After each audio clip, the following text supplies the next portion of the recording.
بسم الله الرحمن الرحيم الحمد لله رب العالمين والصلاة والسلام على سيد الأنبياء والمرسلين وعلى آله وصحبه أجمعين أما بعد. Yesterday, or last class that we talked about introductory points. We went over the definition of Quran according to some, and then we also discussed the definition of tajweed. So now we're going to move forward, inshallah. And if you guys need a reminder, you can always watch the recordings, inshallah. Now he's going to move on to lahn. So lahn in Arabic means mistakes. Is there any other colors? Again, the spectrum, lahn. So we're trying to avoid these, so we need to know what they are, so that we can avoid them in our recitation. Lahn, he says, linguistically is to deviate from correctness. It's basically a mistake, right? To deviate away from correctness would mean to make a mistake. And he says conventionally, meaning in practicality, it means mistakes while reciting the glorious Quran. Right? So when we're talking about lahn in tajweed, it means mistakes when reading the Quran. Now, lahn is broken into two categories in tajweed. You have al-lahn al-jali, and who can remember the other one? Al-lahn al-jali and al-lahn al-khafi. And you can write the translation there. Major mistake, minor mistake. Or you can say clear mistake and hidden mistake if you want to be more in accordance to the Arabic. Jali means very clear. Jaliyun. Khafiyun means ambiguous, hidden. So apparent mistake, hidden mistake. These are the two types of mistakes that people can make when reciting Quran. He then adds that the definitions of these two. Lahn jali, or the clear mistake, is going to be a mistake which occurs in the pronunciation that distorts the meaning or the i'rab. So I'll explain this. So in short, we can say distorts meaning. Now what does i'rab mean? I'rab is a term used in Arabic grammar, which is, for a basic understanding of i'rab is like the harakah at the end of a word. It's more detailed than that, but for now, like if it's وَقَالَ فِرْعَوْنُ, so the nu part, the harakah at the end of the word, that would be the i'rab. It's more detailed. If you study Nahu, you'll understand, but for now, you can understand that to be the harakah at the end of a word. So he's saying a clear mistake is one that distorts meaning, or it distorts the i'rab.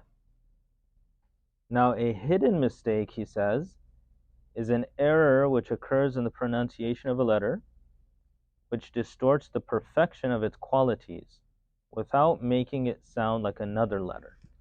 So to simplify,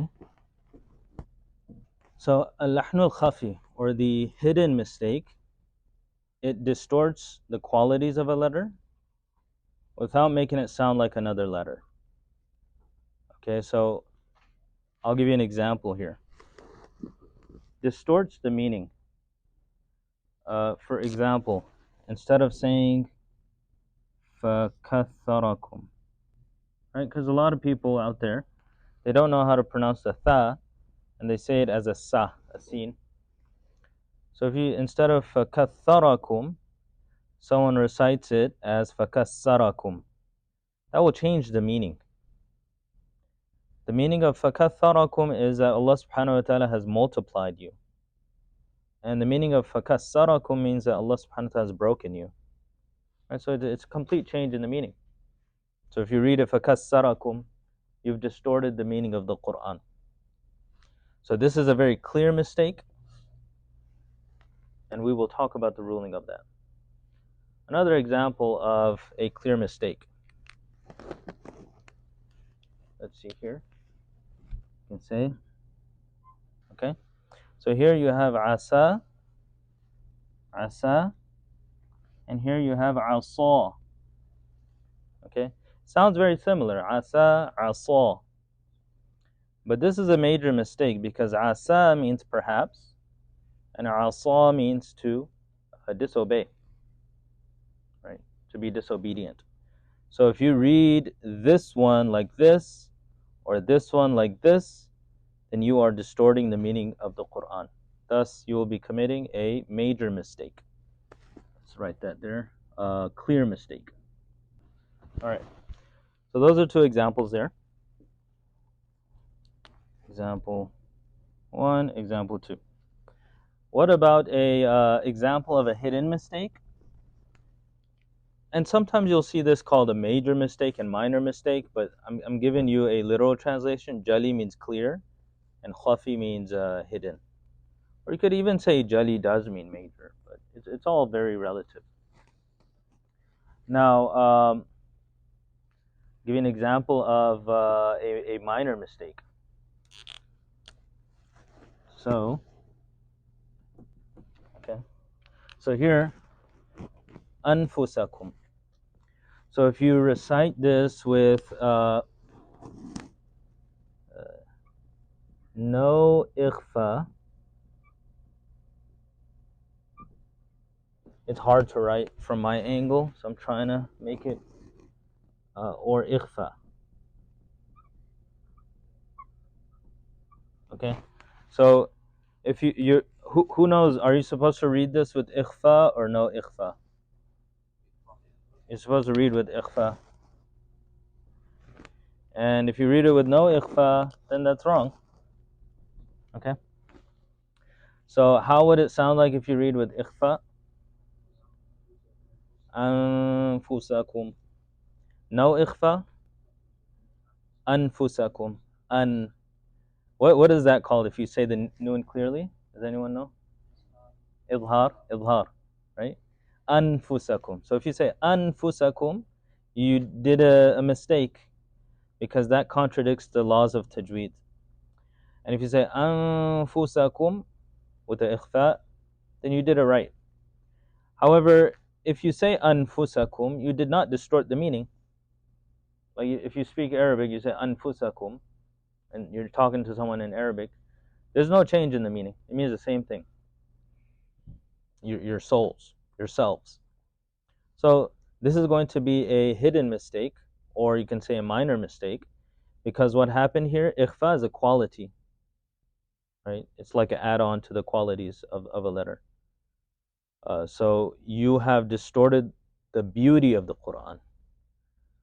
So here, for if you commit a clear mistake, we'll say that you have distorted the meaning of Quran. And if you have made a hidden mistake, you have distorted the beauty of Quran. So tajweed is to recite the Quran and preserve its meaning as well as preserve its beauty that Allah subhanahu wa ta'ala has revealed it with. So these are the mistakes. Now, we also need to understand what is the ruling of these mistakes. Now, one thing to keep in mind is there is something called talaqqi. Talaqqi. Talaqqi. Talaqqi. Or they also call mushafaha. This means to receive a qira'ah. To receive. Okay, to receive the narration of Quran. Meaning you're getting a sanad for it, you're reading to a teacher, a sheikh, so you can get ijaza, so that you may become a qari, right? And some of you have attended that program, so you understand what this all means. But essentially, it's like so that you can become a professional, for lack of a better term. In this situation, if you're doing this, you're reading to a sheikh so you could get ijaza, then all of these are going to be impermissible. You cannot do any of this, right? You cannot have even lahn khafi. You're not allowed to do that. Why? Because the riwayah that you're getting, let's say you're doing the riwayah of Hafs and Asim, Hafs and Asim is free from lahn khafi. So you're trying to receive this qira'ah that stems all the way to Allah subhanahu wa ta'ala, and you're reading incorrectly to the teacher, then you're not doing Hafs and Asim. So if you're doing talaqi, you cannot be making lahn khafi. Here and there, I mean, it's very difficult to be free from all of it, but as minimal as possible. The sheikh may forgive 1 or 2 times. He'll do tanbih. He'll tell you you did wrong here, fix it. If you keep doing it, then he'll say, okay, you can't do this anymore. You need to go back and learn tajweed. Then you can start reading for the ijazah. Reading for ijazah should be only done by a person who has already learned, whose tajweed is second nature. It's not for someone who's learning tajweed. That's not how that works. So that's one thing we should understand. If you're trying to get ijazah, then tajweed should be second nature. Now, another thing is, what about general reading? When we're talking about lahn jali, that means that you're reading with the proper makharij, proper makharij. Because if you're not using what is makharij is like pronouncing the letter correctly. Pronouncing the letter correctly. So if you're not pronouncing letters correctly, you're doing a clear mistake. And it is wajib for you to pronounce letters correctly. When you read Quran and your pronunciation is off, the letters are not right. You're reading slad like seen, or you're reading kaf like qaf, or the other way around, then you're doing this, and you are committing a mistake, a sin. So it's sinful. It's actually haram. So every time we read Quran incorrectly, we are committing haram. It's a major sin. It's not a minor sin. Haram is a major sin.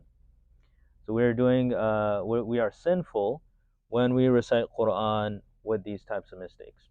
Right? He says, "Al-ikhlalu biha haramun mutlaqan." It's completely haram. So an example of, let's erase this, example of messing up on the makhraj. I'll write it here on the side. Someone recites Ar-Rahman, Ar-Rahman. Instead of reciting like this, Ar-Rahman, they recite Ar-Rahman,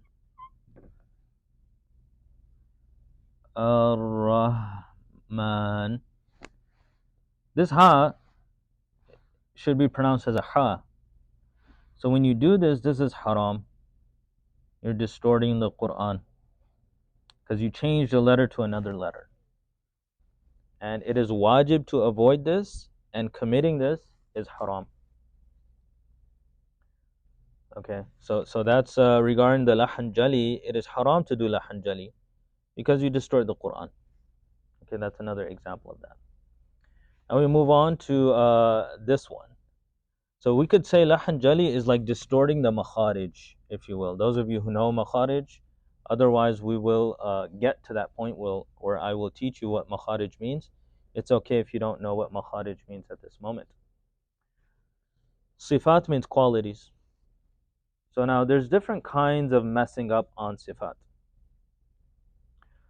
If you mess up on one of the sifat and you transform a letter to another, then you're not even doing this. You're actually doing this. Example. The sifat on seen is there's no isti'la. It's okay if you don't know what that means. It just means like a heavy sound, like a aw. It's not saw, it's sa. No aw to it. Sa, not saw. So if you add the aw noise to it, that's an extra quality. You're not distorting a quality here. You're switching letters. So I mean, you are distorting a quality, but it results in switching a letter. And so actually, instead of doing this, you would be doing this, but you actually end up committing this. So this is haram, right? Because you change the letter and it changes the meaning. That's haram. So you have to avoid that. Another example that Sheikh Ayman gives, instead of saying, can you guys see this? No? Okay, let me move out of the way. can move this a little bit. Right. Is it still coming in the camera? Instead of saying at-talaq, you say at-talaq. What is the difference there? Ta and ta. Instead of saying at-talaq, you say at-talaq. So what you're actually doing is you're changing a quality, because the difference between ta and ta is just isti'la and some itbaq and some other like a heavy noise to it. So if you add a to ta, it becomes a ta. So you are distorting the quality, but it results in changing the harf, the ta to a ta. So this is haram now. It's haram to do that. It also changes the meaning. Talaq is can mean something else, but it also means divorce. Talaq means meeting one another, right? Hmm? Opposite, right? Talaq, you go away from one another. Talaq, you meet one another, right? Complete opposites. Right? In the Quran, it says Yawm al-Talaq, talking about Qiyamah, Yawm al-Talaq. One time we had a test, long time ago when I was studying, I think second year. So I think it was Miftahul Quran, or it was actually a Quran translation. So I did really well on that test. I got one question wrong. I believe I got one question wrong. The question was, why is Yawm al-Qiyamah called Yawm al-Talaq? And I say because it's as if people are divorcing one another, because they're just going to be running away from one another. So I misunderstood talaq with talaq. Right? So that's why I got like a 98 or something on that. But I tried my luck. It's better if you leave it blank, because then you retain your dignity. Because the teachers are looking at that and be like, oh, he's shooting in the dark, He's trying his luck. Sometimes it works, though. When you try your luck, sometimes it works. But my advice to you guys is don't try it. Some of my students, they just say, I don't know. They'll write it, I don't know. They'll write it in English. I'm sorry. I don't know. Or please forgive me. There was this one student. We had an afternoon exam, and he was studying hard. And then he wrote something that didn't even make sense. He said, "Maaf kijiye, sar mein dard hai aur dard mein sar hai." He had a headache, so he said, "Please forgive me." He wrote in Urdu, "Please forgive me. I have a headache, and my ache has a head." Like that's what it doesn't make any sense. But he wrote it in Urdu. Anyway, the students they have these antics. Some are just absolutely silly. What they'll do is they'll write a whole story about what they did during the break and hope the teacher is like not looking, because it looks like they wrote a whole page, right, or 2 pages, and then the teachers get really angry when they do that. Anyway, so as you can see here, this changes meaning. So you are distorting qualities, but if your distortion of qualities results in the changing of letters, then this is going to be haram. Now, what if your distortion of qualities does not change letters, and it doesn't change the meaning?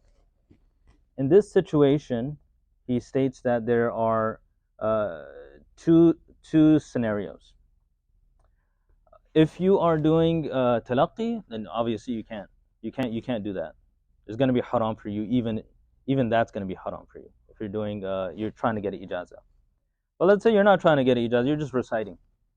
Everyday Muslim trying to recite Quran.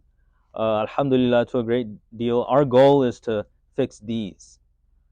Slowly over time, it takes years to fix those. And I'll tell you, I was in my 4th year still making lahn khafi. 4 years of tajweed, I was still doing lahn khafi. And even more so, even after that, still doing some lahn khafi. You need a teacher to point it out over a course of time. So if you're just a general Muslim, this is haram. For a general Muslim, every Muslim, this is haram. Okay. What about that? Then Sheikh Ayman breaks it into 2 further qualities, or 2 further branches. And I will make a chart after I erase this, so there's just no space here. Either you are you are very proficient in tajweed, you know your tajweed really well, but you're still doing that. That means you're doing it on purpose. If you know tajweed and you're still making lahn khafi, Like you're saying anfusakum, and you know you're supposed to do ikhfa. You know when that happens? When you're trying to do revision, you memorize Quran. The hufaz, they do it all the time. You'll see them preparing for Taraweeh and they don't read with tajweed, which is not good, right? Because you're supposed to read with tajweed. But they get to read faster and more if you don't read with tajweed. So instead of pulling, doing mud, they won't pull the mud. They won't do the ikhfa. There's an anfusakum, because they're rattling it off. They're saying it so quick. So they know what they're doing, and yet they purposefully do it. And if you're like, oh, how could someone do it? Just ask these hufaz. They're sitting right here. Ask them. Huh? You don't do it? Don't ask. They do it. They do it. I also know. I used to. I don't do it anymore, alhamdulillah. But even the sisters of some hufaz or hafizat, I'm sure you guys do it too when you're doing your revision. So in that situation, he says it's ma'ibun fi haqqihi. It is discouraged, disliked, not haram, disliked, not sinful, disliked. Okay, everyone understand? Disliked. If you're a Muslim that is not someone who knows tajweed very well, you didn't practice tajweed, then for you it's you left out what's best, but he says wala shay'a alayh. There's no problem, no sin, no sin. Okay, so does everyone have this? I'm going to erase this and draw that chart here, right? So I'm going to erase this, inshallah. So I'll write the ruling. Someone said they want to write it down? Okay.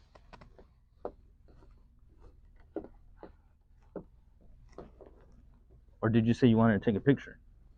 You should have took a picture. I couldn't hear what you were saying. Inshallah, you can screenshot it from the recording. But next time, remind me, and you can take a picture and put it on the group. Or you can purchase a kitab. Help out Sheikh Ayman. I would be happy. So now, here's the chart. Rulings of lahn. And what does lahn mean? Mistakes. Let's just say errors. All right. So we branch off and we say in makharij. I'm not going to translate this because it's just a little bit different. If you're doing in makharij, and the ruling is haram for everybody. This means normal Muslims that are messing up, Ar-Rahmani Rahim, Malik Yawm Idina Sirat al-Mustaqim. You're doing haram here. All Muslims. A lot of people falling in haram here. Okay? Now, the next thing is, it's not in makharij, but it's in sifat. Sifat.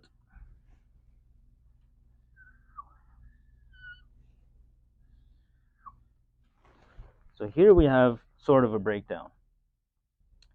We're not talking about the sifat that leads, that if you make a mistake in sifat, it turns into makharij mistakes. That's in here. Okay, so we're not talking about those. We're talking about mistakes in sifat that doesn't transform a letter into another one, like ar-rahma, ar-rah, rah. So it's not supposed to be rah, it's supposed to be rah, rah. So that didn't transform the ra into another letter. So that's what we're talking about here. So we break this up into, say, receiving, or we'll say ijaza, for ijaza purposes.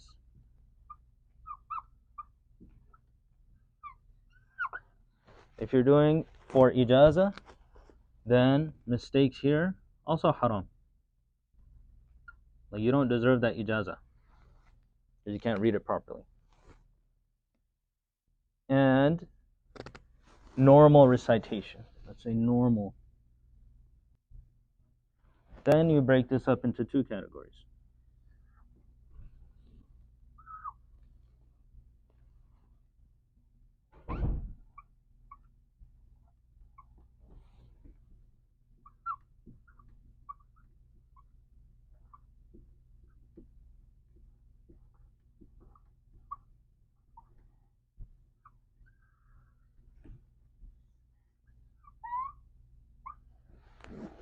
Okay.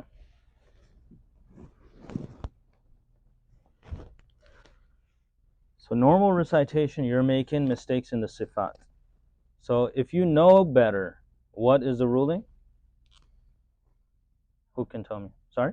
It's haram, like this? Dislike. Disliked. But not necessarily a sin. If you keep on doing it, things that are disliked turn into sin. Okay? So if you just do it all the time, it's disrespectful. You're disrespecting Quran. You know better. And just so that you could do your revision, you're just like sloppy. There's also no ikhlas in that. When you're in front of people, you read so nicely. When you're alone, people listen to you, then there's no tajweed. Who are you reading for, right? So there's no ikhlas, disliked. But we won't say it's haram because it's likely that people are going to make a mistake here. Then you become too strict. You're becoming too strict with tajweed. Right? So there is some leeway. Now, if a person doesn't know any better and they're reading normal recitation, what is the ruling there? Who remembers? What's the ruling for that one? Is it disliked? Sorry? It's fine. Yeah, he left out what's best, but there's no sin. There's nothing against. So I wouldn't say fine. Excused is good. That's a good word for it. Excused. Okay, so this is going to be the ruling for reciting Quran with errors.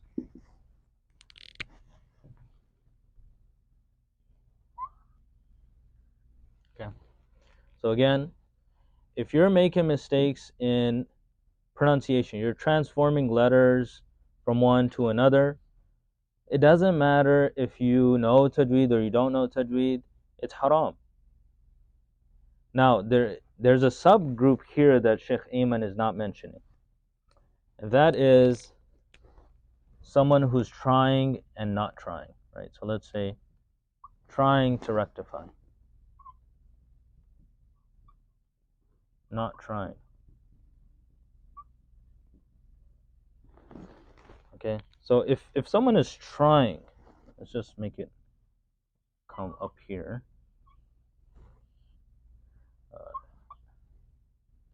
If they are trying but they can't get it right, then the ruling here, like, first of all, if they're not trying, what does trying mean? First of all, trying means you are actively learning tajweed, you're attending classes, you're checking your pronunciation, reading to someone.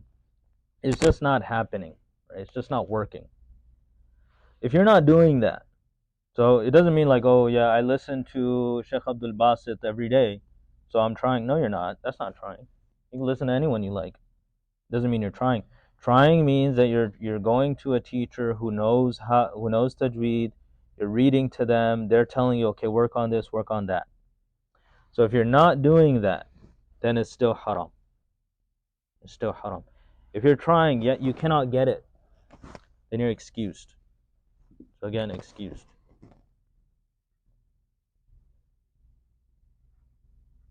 Excused. Such a person is excused. And this person should not lead salah. If this person is trying, but he just can't get it right, he's making lahn jali, he should not be leading salah. Because you're damaging other people's salah.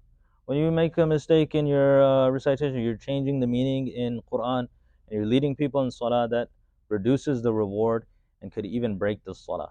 So when you should not be an imam. If you're still trying but you can't get it right, you should not be an imam. Right? Sisters don't have to worry about that, but like brothers, if there's no one else and a very difficult situation, that's another situation. I don't want to break into more categories. You can if there's no one else. No one else, like say for instance you're in a community where you know a little bit Quran, but everyone else just became Muslim. Yeah, then you can lead them. That's fine.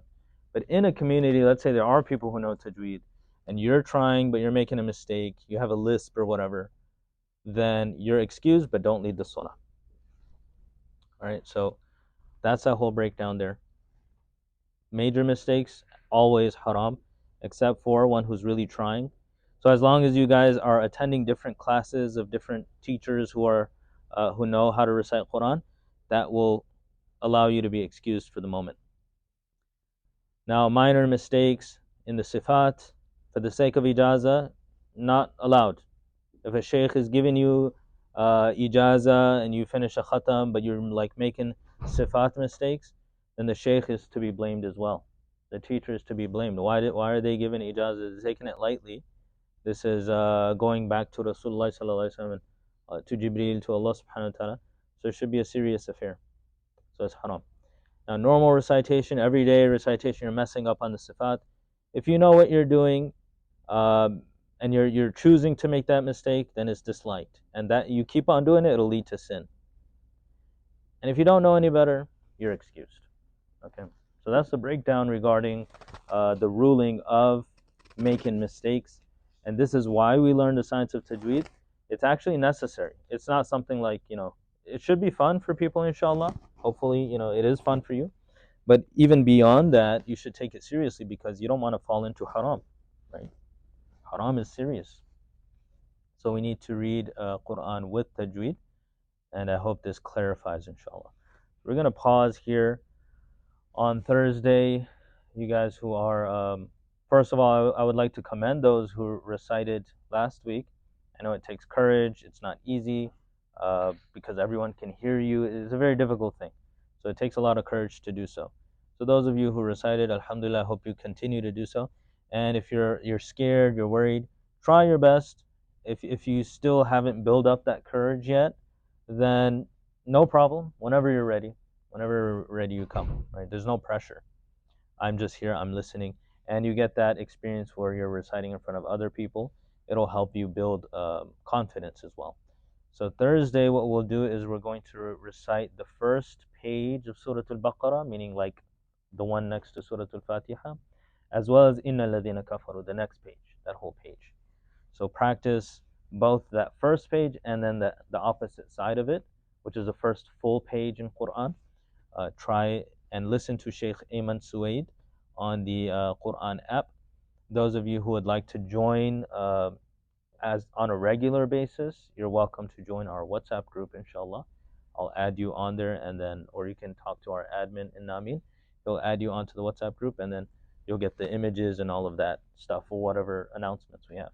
So please do take a picture of this and share it on the group. This chart, the way it is here, is not in the book. It's similar, but it's different.